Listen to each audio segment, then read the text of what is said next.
The New York Times has a new article out today about the wealth taxes being proposed by Senators Elizabeth Warren and Bernie Sanders. And I want to read to you, I do media analysis on Fridays, so this isn't quite media analysis, but I want to read to you the lead of the story and get to the first big lie about wealth taxes that you're going to be hearing. Here's what the story says. Progressive Democrats are advocating the most drastic shift in tax policy in over a century as they look to redistribute wealth and chip away at the economic power of the super rich with new taxes that could fundamentally reshape the United States economy. And the reason why I'm calling that a big old lie is because when we talk about change, right? When we talk about change, when we're changing something that's working fine, and has always been that way, then we talk about drastic shifts and radically redoing things.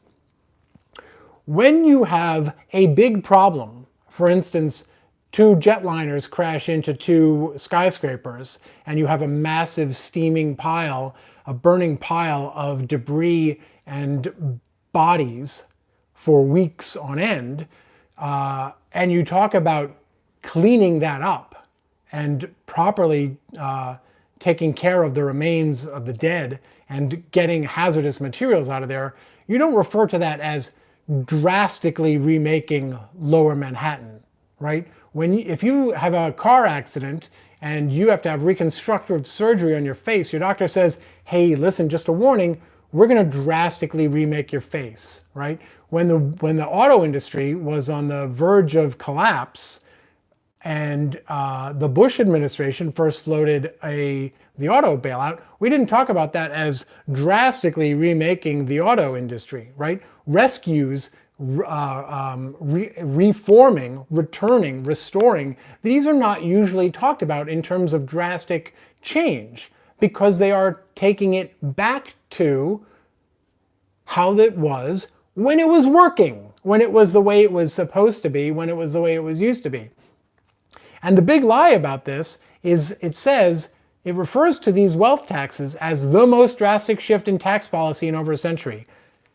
The reality is that the most drastic shift in tax policy in over a century has been the tax policy over the last 50 years, right? It hasn't been one change, it's been constant change ever since the 60s. They've been chipping away at tax laws and tax rates in the most drastic way that we have seen, even if these wealth taxes get passed. In other words, even if President Sanders or President Warren gets a massive wealth tax passed, that will still not be the most drastic change in tax policy we have seen in over a century. It will still be the bipartisan, Democrats too, chipping away at tax rates over the previous half century. I'm going to give you real quickly some of the contours of the tax plans we're talking about. Warren's plan, for instance, if it had been in place since 1982, then the 15 richest Americans, their current wealth today would only be about half as much as it is if Warren's plan had been in place. If Sanders' plan had been in place since 1982, the top 15 richest Americans would only have 1/5 of what they have today. So that gives you some idea of the scope we're talking about here. The specifics of the plan are that, let's see if I've got these numbers here. So Warren's plan would apply to households worth over $50 million.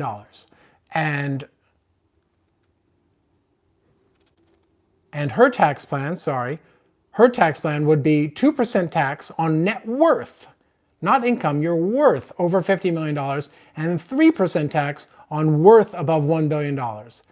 These are going to be portrayed as radical, drastic shifts when we are talking essentially about margin of error stuff that their accountants can usually do for them or undo, as the case may be, in an afternoon.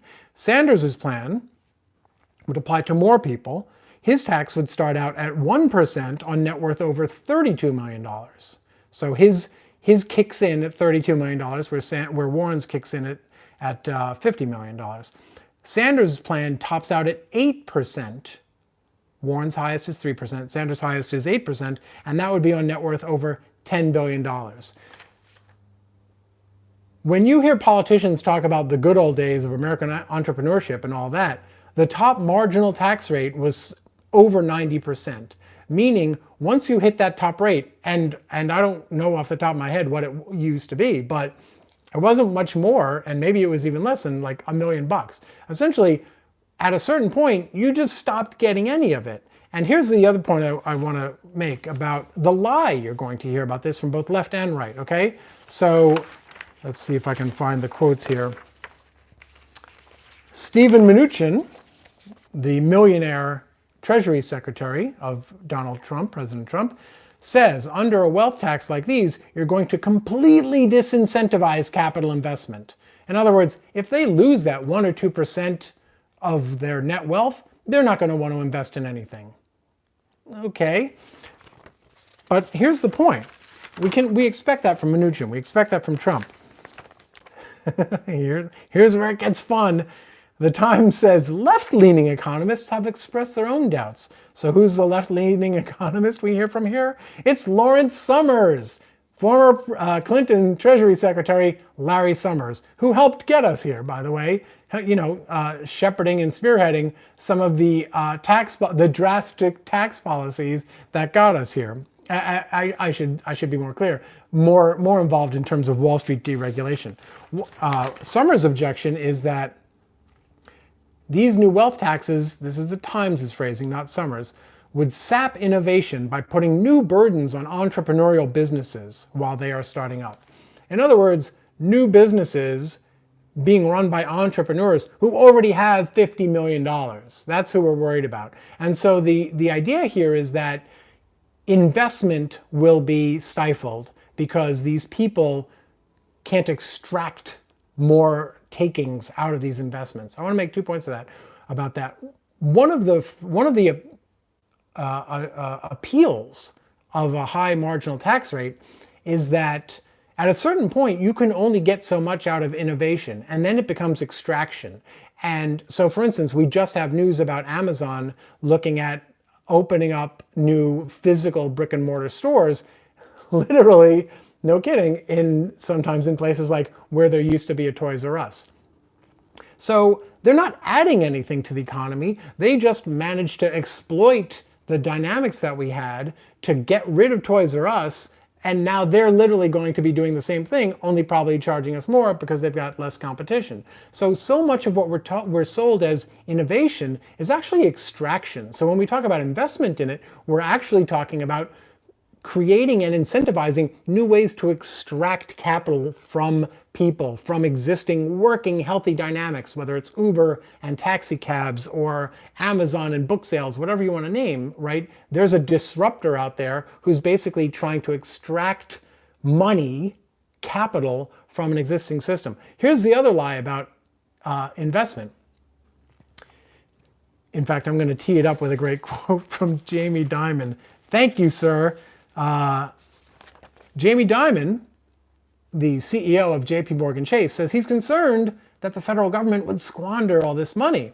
Quote, I know a lot of wealthy people who would be happy to pay more in taxes. They just think it'll be wasted and be given to interest groups and stuff like that. Interest groups, by the way, I should point out, are also known as people. So here's the difference in investment that you get with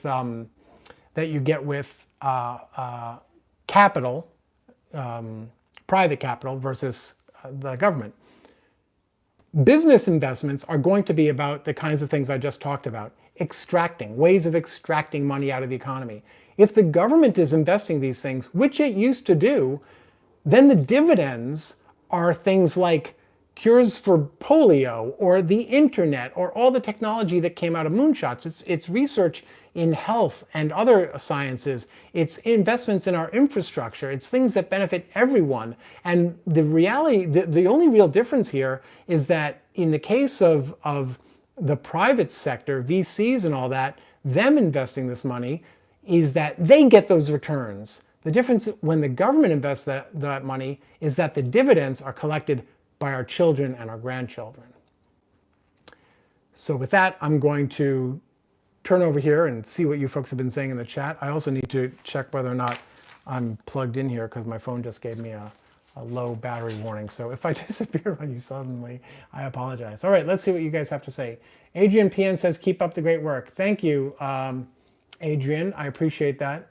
DLJ says, not good PR to call it a wealth tax because wealth is generally popular. What about fat cat tax or bloat tax, or better yet, the fair tax? And then DLJ says, second thoughts, drop the word tax and call it America's Recovery Fund. So I tend to be sort of a contrarian on this kind of thing. And I tend to think that instead of ditching terminology, terminology ought to be reclaimed, right? The word politician became an ugly term, and so Democrats ran away from it, and they started saying, we should elect former soldiers and former businessmen. Well, we've got a businessman as president now. I think the idea should be to judo the thing and start saying, you know what? Politics is a noble profession. Politicians are at their best noble people with noble aspirations. And instead of rejecting, and instead of conceding the turf, we ought to reclaim it from the people who give it a bad name. We should restore it as a noble thing and demand that people live up to that. I would say the same thing about taxes. This notion that we see it as an evil, it's been the driver of virtually every good thing you can think of that came from within the borders of the United States of America within the last 60 years, right? The greatest generation fought World War II by dint of the fact that FDR was willing to borrow money, and which was paid off with taxes. Yay, taxes, which won World War II. The internet on which we are communicating. The research that gave it to us was done by taxes. We should be thrilled about taxes, and Democrats should own taxes. And, you know, charity is seen as a wonderful thing. Giving to charity is seen as a noble, wonderful thing. The only difference there is that in charities, rich people with too much time on their hands get to decide how the money is spent. And ideally, in government, everyone gets to decide how that money is spent. And it's spent without having to, you know, pay seven-figure salaries to some rich non-profit CEO who, you know, get to hold galas for themselves and all that stuff. So taxes in that sense seems a lot more noble. In fact, the simple fact that you are giving up the discretion about how to spend that money, that's a more noble thing than saying, you know what, I like that guy. I like the cut of his jib. So I'm going to give money to his group or to the group that helps people like him. That's not noble. That's self-aggrandizing. I'm coming off a little bit more harsh here. Obviously, most people give to charity for noble reasons. My point is not that charity is bad. My point is that taxes are better. Taxes are literally morally better. And we should not concede that ground, I think. Mr. O'Hearn, welcome Mr. O'Hearn, says Toys R Us were a giant box toy store that put smaller toy stores out of business. That's an excellent point. That's an excellent point. We're in like second or third generation extractive businesses at this point. So yeah, I mean that's how far down the road we are. And of course the reality is I kind of lied a little bit earlier when I said Amazon put Toys R Us out of business. That's the myth around it. Really what put Toys R Us out of business was Wall Street and private equity forcing Toys R Us to carry the burden of its own purchase price. So it's just, again, the face of the economy has been so scarred and so marred that we've literally forgotten what it used to look like. And so fixing it feels like something drastic. It's not. It should be the most conservative, normal thing in the world. So we shouldn't be talking about it as a drastic shift any more than we would reconstructive surgery. Ian J. Sorry, we've got a dialogue here. I'll recount this. Mr. Dawn says, I think the wealthy who object to these taxes should keep in mind what the historical alternatives are. I think you just threatened them with death by guillotine, Mr. Dawn. Ian James Chapman responds saying, well, going off your point, 8% is a steal compared to 100%. Absolutely right. This is a bargain, folks. This is a bargain. 8% is a bargain. So, in fact, I would argue it's not enough. And where's the talk about high marginal income tax rates, right? Where's that discussion, right? Alexandria Ocasio-Cortez has certainly been out there, but even she has not, to my knowledge, advocated anything that's as high as it literally was under sort of unanimous consent among both parties just a couple generations ago. Let's see. Kyle Quest. Kyle, I don't recall your name. If you're new to the conversation, welcome. Thanks so much. I hope you're subscribed and can join us moving forward. Says 12 other OECD, what is that? Organization for Economic Cooperation, or I don't remember. It's right.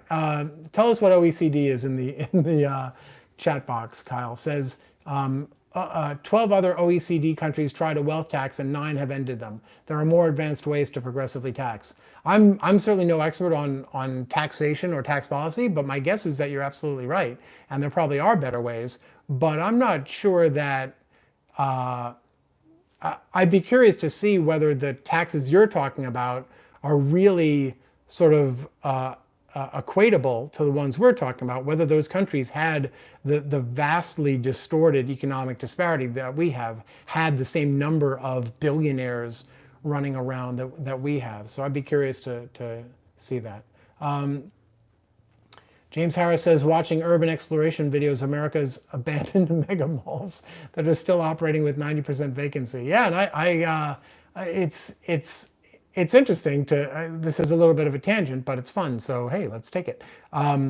These are physical structures, right? And that can go a bad way, or we can get something innovative and cool, right? These are potentially community spaces that might literally get returned to the communities, right? If everyone defaults, there's no demand for it, who knows? Maybe communities start picking them up and start doing something actually innovative that don't pay economic returns within the next 3 fiscal quarters, but pay long-term dividends for those communities down the road. And I should say this, by the way, I should note that I'm not too far from American Dream, which is opening this month. And if you've never heard about it, it's apparently going to be America's largest indoor mall, the same people who did Mall of America, only larger and within spitting distance of New York City and literally right across the street from Giant Stadium, which has some corporate name now. And whether that's a sustainable model for anything, or whether that becomes, I don't know, a desolate urban dystopia scene for the sequel to The Warriors, I have no idea, but it's fascinating to see this stuff play out. Amanda Kay says, except for people like me and my husband who have been just devastated by the tax system, when we together only make before taxes $43,000 and end up owing, and after taxes we only got $32,000. Well, yeah, clearly, and I don't know the tax policies or platforms of the candidates here, but obviously tax relief for lower income folks who I'm not saying this applies to you, but like, we should also be talking about poor people. There are still poor people in this country. There are a lot of poor people in this country. There are a lot of people who may not be on paper poor, but are working 2, 2.5, 3 jobs, part-time jobs, a full-time job with other jobs, in order to not be in poverty. That shouldn't be the requirement either. I go on this spiel a lot, but we used to have a country where you could have a 4-person household with 2 children in it, where only one person had to work. They held down only one full-time job. The family could have, and by have I mean own, not just live in, own their own house, own their own car, go on vacation, send their kids to school, have a retirement, continue to go on vacation, have health care, not worry about getting bankrupted by it, and essentially not have to worry about any of these costs because they knew they were attainable. All of that is gone. Returning that is not a drastic reshaping of the American economy. It's fixing what we should see as a generation-long screw-up or blip in the economy. We had it, we gave it away in the name of a very small class of people's marketing and greed, because they sold us the idea of more, and threatened the idea that the economy generally was in crisis because they couldn't extract more of it. And we bought into that. We made that mistake. And one reason you might not hear Democrats talking about this, pushing back on the idea that this is the most drastic restructuring of the economy in the last 50 years, is because they were part and parcel of making this problem in the first place. Not Sanders, of course. Clearly, he for decades has been very consistent about this kind of stuff. I'm not saying he never voted for a tax cut or anything like that, but, and I don't mean that to say he's different from the other candidates. I just don't know off the top of my head whether any of the others might also have balked at, I mean, I'm sure virtually all of them voted against or opposed President Trump's tax cut, but I'm talking more about less controversial ones. They happened under Democrats and Republicans over the last 50 years. And usually Democrats were, if not in step, then at least split. So it's not like the Democratic Party has any kind of incentive to say, yeah, we've been part of the problem too. But the reality is they have. And we should not let that blind us to the fact that a wealth tax or any other kind of tax reform that undoes the de-distribution of wealth is not actually a major change. It's a return to the way things used to be. All right. And with that, I'm going to say thanks again, as always, for joining.